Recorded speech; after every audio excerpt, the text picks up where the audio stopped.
আজকের দিনটা শুরু করলাম খুব সাধারণ একটা কাজ দিয়ে, ঘর গোছানো মানে ক্যাবিনেট পরিষ্কার করা। সকালেই ভাবলাম যে আজ ক্যাবিনেটটা একটু ভালো করে পরিষ্কার করব। অনেকদিন ধরে ভাবছিলাম কিন্তু সময় হচ্ছিল না, আজ অবশেষে হাত লাগালাম। আসসালামু আলাইকুম, কেমন আছো তোমরা সবাই? নতুন একটি ব্লগে তোমাদের সবাইকে স্বাগত জানাই। আশা করছি তোমরা সবাই অনেক ভালো আছো। আলহামদুলিল্লাহ আমরাও অনেক ভালো আছি। তোমাদের সবার জন্য নিয়ে চলে এলাম আরেকটা নতুন ব্লগ।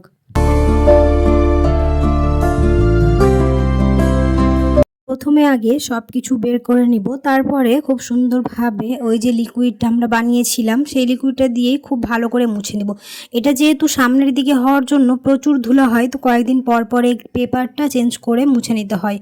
তবে কিছুদিন আগে যেহেতু পেপারটা চেঞ্জ করেছিলাম, তাই এবার আর পেপারটা চেঞ্জ করছি না, ওই পেপারটাকেই সুন্দর করে মুছে আবার পেতে দেবো। তো ওই লিকুইডটা দিয়ে প্রথমে একটা শুকনো কাপড় দিয়ে খুব ভালো করে মুছে নিচ্ছি।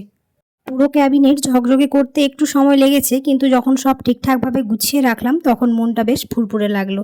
আর সব কিছু যখন গুছানো পরিষ্কার পরিপাটি থাকবে তাহলে ভালো লাগবে। আর অবশ্যই একটা মেয়ের কতটা রুচিশীল আছে সেটা পরিষ্কার পরিচ্ছন্ন দেখে বোঝা যায়। তো একদিক থেকে ওপরের আমার তাকটা খুব সুন্দরভাবে মোছা হয়ে গেছে, এবার যেখানকার জিনিস সেখানে সাজিয়ে দিচ্ছি।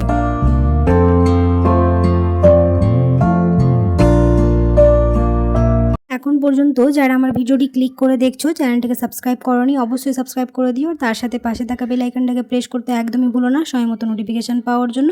আর যারা আমার চ্যানেলটিকে সাবস্ক্রাইব করে রেখেছো তাদেরকে অসংখ্য ধন্যবাদ।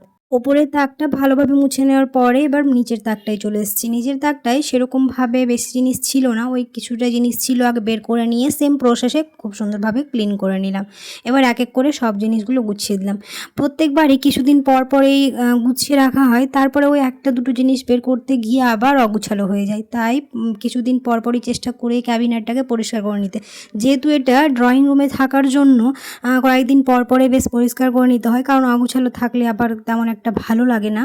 আর বাড়িতে যত বেশি রাখার জায়গা থাকে জিনিস মনে হয় ততই বেশি হয়ে যায়। এত রাখার জায়গা আছে তারপরেও মনে হচ্ছে অনেক জিনিসের জায়গায় ধরে না। আমার মনে হয় প্রত্যেকটা মেয়েরই এই একটাই প্রবলেম থাকে। যাই হোক, এখানে মোটামুটি করে দ্বিতীয় নম্বর তাকটাও আমার খুব সুন্দরভাবে গুছানো হয়ে গেল অ্যাট লাস্ট। এবার সব শেষে নিচের তাকটা গুছিয়ে নিয়ে এবার চলে যাবো হচ্ছে রান্নাঘর। ওইদিকে আম্মু রান্নাটা বসিয়ে দিয়েছে, এদিকে আমি এখন এই কাজগুলো করে নিচ্ছি। তাহলে কি রান্না হতে হতে বাকি এই কাজগুলো হয়ে যাবে।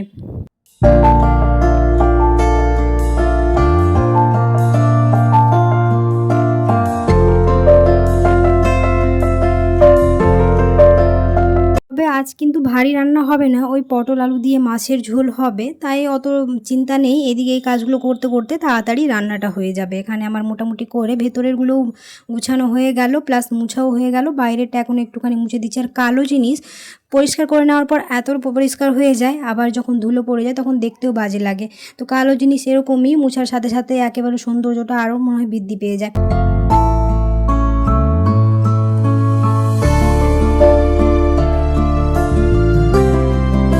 লাঞ্চ করার পরে একটুখানি রেস্ট করে নেওয়ার পরে এখন চলে এসেছি হচ্ছে বিকেলের দিকে একটুখানি স্ন্যাক্স বানাতে।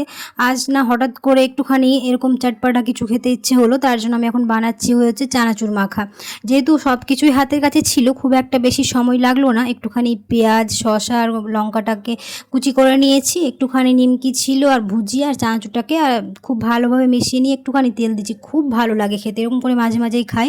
আর এর সাথে ভাবলাম চাটা তো এখন খাবো না, সন্ধ্যেবেলায় খাবো, তো এখন একটুখানি কোল্ড কফি বানিয়ে নিই। কফির সাথে ওই নেসক্যাফের যে ইনস্ট্যান্ট কোল্ড কফির একটা প্যাকেট ফ্রি পাওয়া যায়, ওটা অনেক দিন ধরে বেশ পড়ে আছে, খাওয়াই হয় না, তো ভাবলাম ওটাই বানিয়ে নিই।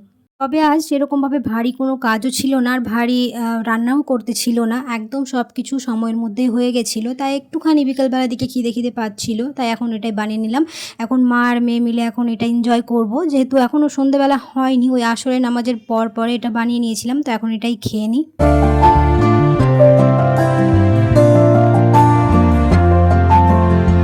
বিকেলবেলায় ইভিনিং স্ন্যাক্সের ওই চটপটা চানাচুর মাখা খাওয়ার পরে আর সেরকমভাবে কোনো ভিডিও বানাতে পারিনি। আর আজ যেহেতু দুপুরবেলার দিকে ওই পটল আলু মাছ দিয়ে একটা ঝোল হয়েছিল সেটা খেয়েছিলাম, ভাবলাম একটুখানি সবার জন্য ডিম পোচ বানিয়ে নিই। তো এখানে একটুখানি লবণ আর গোলমরিচ গুঁড়ো দিয়ে করছি, পেঁয়াজ দিইনি, কারণ পেঁয়াজ দিয়ে সেরকম খেতে ভালো লাগে না, তো সবার জন্য এখন বানিয়ে নিচ্ছি। আর সেরকমভাবে সন্ধ্যেবেলার দিকে কোনো রকম ভিডিও আর বানাইনি। এবার একসাথে সবাই মিলে ডিনার করব। ডিনার করার পরে যত সব বাসনপত্র আছে বাসনপত্র ক্লিন করে তারপর গ্যাসটাকে ক্লিন করে ঘুমাতে যাব। রান্না ঘরের কাজগুলো এই রাতের বেলার দিকে করে রেখে দিই, তাহলে কি সকালবেলার দিকটা একদম ফুরফুরে থাকে, মনটাও ভালো থাকে। রাতের বেলায় যদি এই কাজগুলো করে রেখে দিই তো ওই লিকুইডটা দিয়েই গ্যাসটাকেও খুব সুন্দরভাবে ক্লিন করে নিচ্ছি। তো আজকে এই ছিল আমার একটা সাধারণ দিন। সকাল থেকে রাত পর্যন্ত কী করলাম তোমাদের সাথে সেটাই শেয়ার করলাম। আশা করছি তোমাদের ভালো লেগেছে। যদি ভালো লেগে থাকে তাহলে অবশ্যই একটা লাইক করে দিও আর কমেন্টে জানাতে ভুলো না কেমন হয়েছে।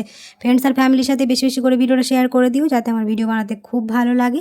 এদিকে গল্প করতে করতে আমার মোটামুটি গ্যাসটাও ক্লিন করা হয়ে গেল। রাতের দিকের এই কাজগুলো না করে রাখলে সকালবেলায় অনেকটাই হালকা হয়ে যায়। এই ছিল আমার আজকের দিনের রুটিন। কাজের ফাঁকে নিজের যত্ন নেওয়াটাও কিন্তু খুব দরকার। সব কাজ একসাথে করে ফেলতে একটু কষ্ট হয় ঠিকই, কিন্তু শেষে যখন দেখি সব কিছু গোছানো তখন নিজের ওপর একটা ভালো লাগে। আজকে ভিডিওটি এখানে শেষ করে দিচ্ছি। দেখা হবে পরের একটি ব্লগে। সবাই খুব ভালো থাকবে। আল্লাহ হাফেজ।